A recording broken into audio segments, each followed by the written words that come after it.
Skal jeg kigge på jer eller ind i kameraet? Ind i kameraet. Okay. Så, hvad laver I grøn aktivisme? Ja, det er et godt spørgsmål, fordi vi laver mange ting, og det er et stort emne. Lige nu, altså første uge har sådan været en form for introduktion til emnet, hvor vi har snakket meget om vores CO2-udledning, og hvad det er, den skyldes, og hvad det er, den gør. Så selvfølgelig også omkring global opvarmning. Og generelt prøvet at se på de bæredygtige udfordringer, der er i vores samfund. Så de første 2 uger har været en eller anden form for introduktion, og så nu, den her uge, der skulle vi gerne begynde at dykke lidt mere ned i og se især på vores overforbrug, altså materialistiske overforbrug, men også vores fødevare overforbrug. Jeg sad bare lige eller læste noget i går for eksempel med, at 40% af al mad, der bliver produceret, bliver aldrig spist. Det er alligevel rimelig meget. Så vi skal dykke lidt ind i, hvad det er, der gør i vores kultur, at vi forbruger så meget. Så det bliver jo politisk også, håber jeg. Eller det ved jeg, det gør i dag. Det vil jeg i hvert fald lægge op til, når vi skal debattere i dag. En politisk diskussion omkring, hvorfor vi synes, vi hele tiden skal have nye ting. Yes. Har du et personligt mål, om der er noget bestemt, eleverne skal kunne, når de går fra det her kursus? Jeg kunne da godt tænke mig, at de i hvert fald sådan helt grundlæggende forstår bæredygtighedsbegrebet. Det skal jeg nok lade være at prøve at gå helt ind i lige nu, men det består jo ikke kun af klimaet. Det består også af en økonomisk bæredygtighed og en social bæredygtighed.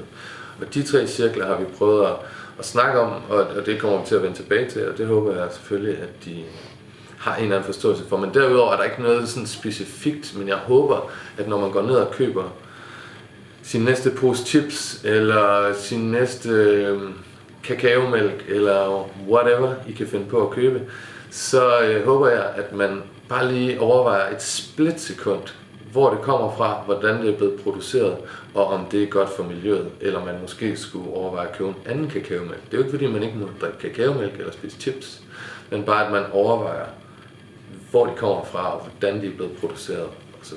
Ja, det altså så en refleksion. Jeg håber virkelig, at de går fra faget med en eller anden form for refleksion, og ikke fuldstændig ukritisk køber det billigste, og det, de er blevet vist i reklamerne. Vil du sige, det er det samme grund, at eleverne skal lære det her? Altså formålet ved, at eleverne lærer om det her? Ja, absolut. Altså jeg synes, der er, selvom der bliver snakket meget om det i medierne, og så føler jeg stadig, at man ikke føler, at det har noget med en selv at gøre. Og jeg vil gerne gøre det klart.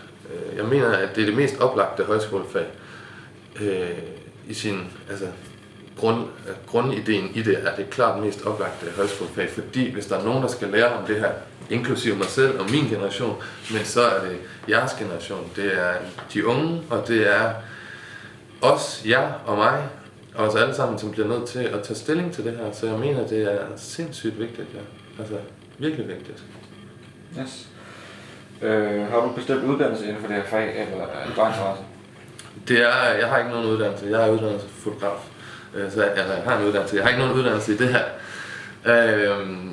Så det er ren og skær interesse, men en interesse, som er vokset stødt de sidste 4-5 år i særlig grad.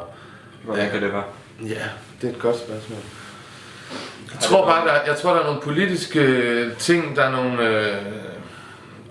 er nogle mønstre, der begynder at gå op for mig, hvordan der er nogle syge ting i vores verden, altså som i høj grad vores produktion og vores overforbrug, som vi som sagt skal til at snakke om mere, som vi simpelthen blindt lukker øjet for, fordi vi godt kan lide, eller lukker øjnene for, fordi vi godt kan lide at få et nyt fjernsyn, men for eksempel.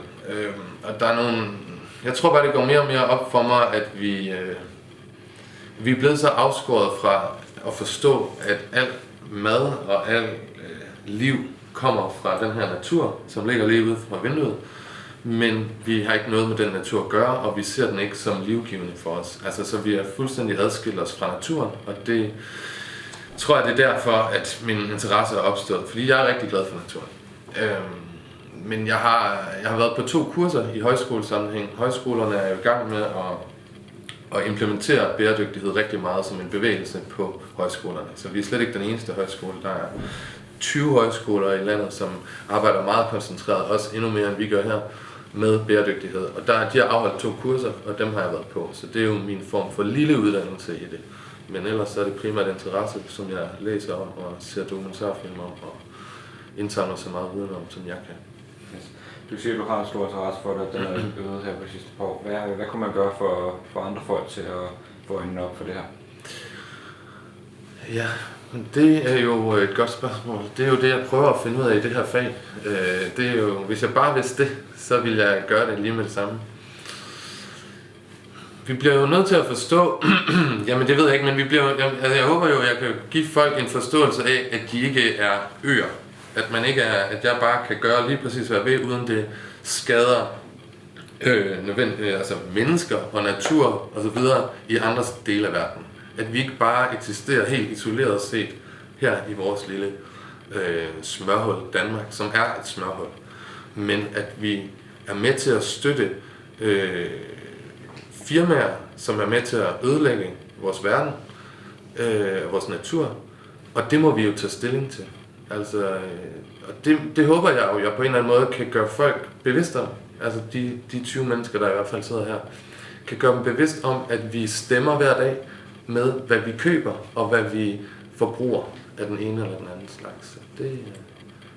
Det er det, man kan gøre. Altså, jeg ved ikke, hvad man kan gøre mere, end at prøve at oplyse folk. Altså prøve at på den ene eller den anden måde, på forskellige måder, der skulle være spændende selvfølgelig, men på en eller anden måde at gøre folk bevidste om, at det ikke er... Ja, det ved jeg sgu ikke. Okay. Men at det ikke bare er, ja, som jeg har sagt, at man ikke bare er en ø. Altså at man ikke bare er sig selv, men at tingene hænger sammen. Ja.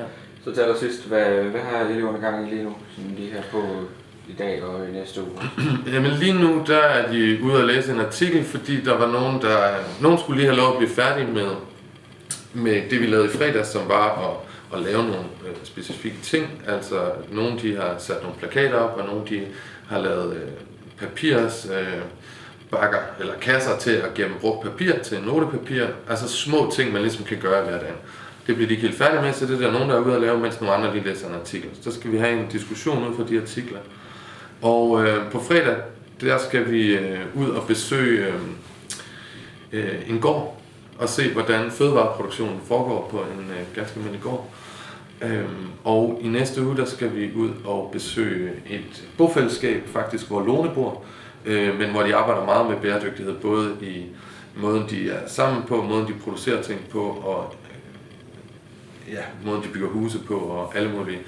Lidt for at vise folk, eller eleverne her, at der er alternative måder at leve på, end et ekstremt overforbrug af mad og produkter. Ja.